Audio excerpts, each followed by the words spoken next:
Hi, setting the X and Y axis square is the topic of today's video. Now, why do I need to do that on my machine? In the last episode, I showed you the accuracy of different types of sensors and switches. And now I have replaced on my Y axis the proximity switch that I have here against the Panasonic optical sensor. And in doing so, I lost the reference of the X and Y axis to each other, and I have to reset that to square. I will do that today and show you how I do it. Okay. Of course, there are several different methods of aligning X and Y, but the way I like to do it is to use a known reference standard, so a square. And for many years, I have used this one here. It's made by Pinnacle, and I like it because it is large, so it gives a larger reference on your machine. And I recently had the opportunity to check it, and halfway up, it's about 300ths, so 0.03 millimeter out of square. That is completely acceptable. I have upgraded, and I now use a granite calibration square like this. What I like about it is that when I put it on the table, I don't have to clamp it down. It just lays there. And I also like that it is a little bit thicker, so it's easier to reach the site with a dial indicator or with a dial test indicator. Now let's talk about those for a second. So I have a magnetic base that I use, and you want to attach that to the x-axis or to the z-axis actually, so that you can drive it. And this is a digital dial indicator. Now, you don't have to use a digital one. I like to use it because it's easy for you or for me in the video to capture the numbers. Now, I also like to say that this is one that shows 1/100th of a millimeter. I also have one that shows 1,000th of a millimeter, and I opt not to use it because I will literally take all day long to chase the last 2 micrometers down, and that is just not necessary on my machine. Now, if you happen to have one of these dial test indicators, they're really nice, I think, and you can also judge in between 2 digits. That's what I like about these. However, for video, they're just not that good. So any one of them will work, I think.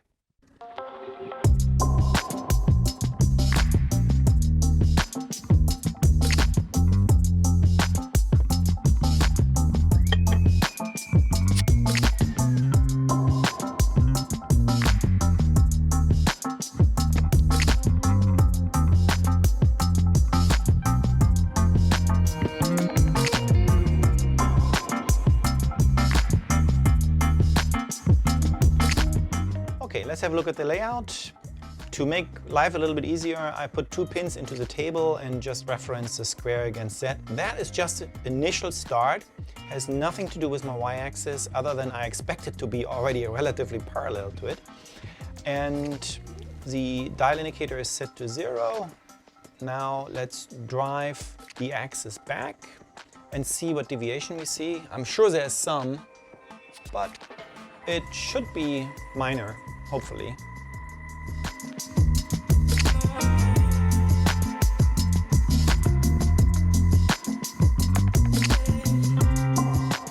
Okay, -0.05 of a millimeter. I knew that this wouldn't be like super precise, but there's some variation in the holes and possibly also in the pin itself. Now, we have a negative value, so the plunger is coming out. That means that our square is laying this way or to our axis. And to correct that, I'm just going to put a little shim right here and see what that does. Let me come right back.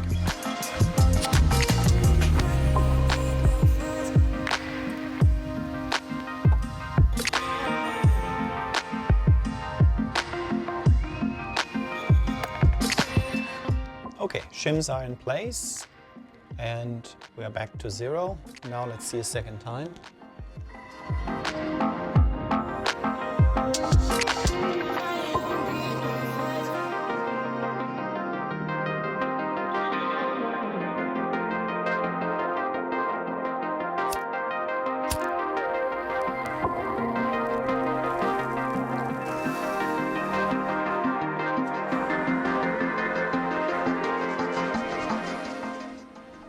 Okay, this is interesting. I have 0 right here and also 0 here in the back, and I have a negative 1/100th millimeter in the center. That doesn't mean that my setup is wrong or that the square is not accurate. It just means that my y-axis actually has a bow in it this way. And so that's something for another video. I have to live with that today, and 1/100th of a millimeter is not the end of the world. Let's see how square the axis is by now changing our setup and touching the front of the square.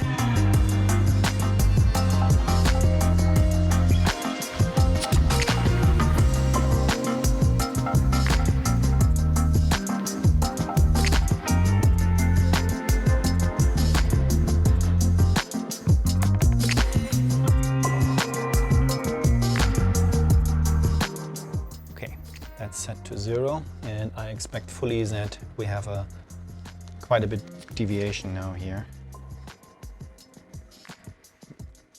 300ths. Oh, that's amazingly accurate. I did not expect that. If you would have asked me, I would have said we are off by a millimeter or so. Yep, we are on this. And we are only off by 300ths, minus 300. So the plunger is moving out, and that means that our axis is actually on this side here, further back. So that's something you need to think about for a moment when you do these adjustments. So I need to move if I stand in front of my machine, the right-hand side I need to move forward, or the left-hand side, this side, to that side right there. The axis has to come back. And let me do that. I'll do that in the software, and then I'll be right back. Okay, in the software I go from the Operate tab to the Setup tab, and here I have a home position. I'm not sure if you can see the pointer, I'm right here. So home position is right here, and on that home position, I zeroed out Y and A when I set the new switches up. And on A, which is the slave axis, that's the left side. So the left side, we wanted that to be a tad back. So I'm going to give that a negative value of, and I just arbitrarily put in 1/10th of a millimeter. We had 300ths of that length, so maybe to the outside of the motor would be 0.1. So that's just a guess. Save changes, and now I have to rehome the machine, or I'm going to just rehome that particular axis actually, which is the y-axis. Okay, I changed the value one more time, the offset value to 0.2 millimeters, and in the software, and that's this time a positive value for the slave axis. And let's see what we have now. I need to rehome one more time.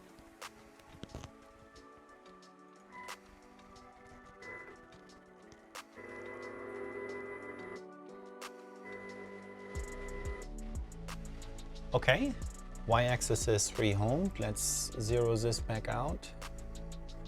Here it is. Let's see what we have now.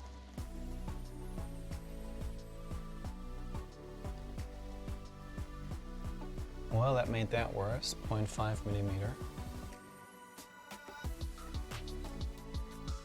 But it's 0.5 millimeter, okay, it's 0.5 millimeter positive.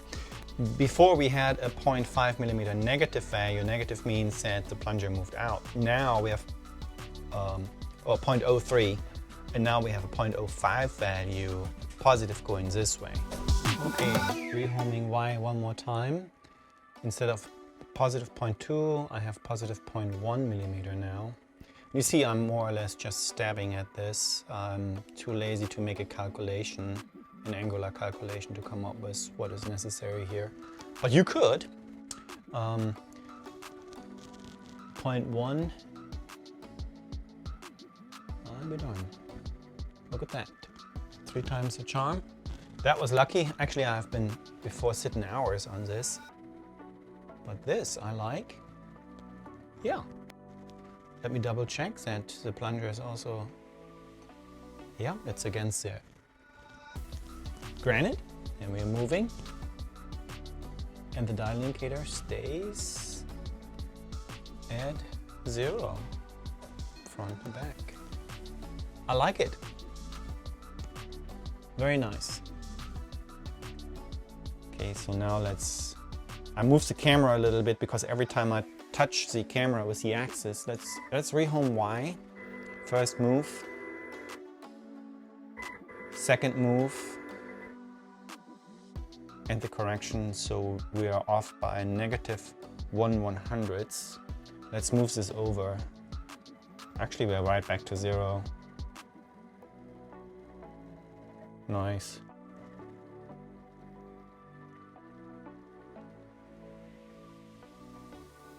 Yeah, very, very happy with that. Better than I have expected. Very nice result. So this project turned out great, and I must have rehomed the machine in probably another 10 times or so, and I'm very happy because every single time I touched off the granite and I only had a deviation of 1/100th or even 0. So that turned out great, and what I also liked is normally when I shoot a video, everything takes like twice as long, and in this instance it didn't. Right off the get-go, I found that a positive value of 0.1 millimeter made everything square. Now that was sheer luck. Now, if you do that for the first time, I guarantee you that you can spend hours and hours. At one point of time, you just have to walk away and say, okay, this is good enough. So I hope you enjoyed this video, and I'm gonna catch you in the next one. Take care, bye.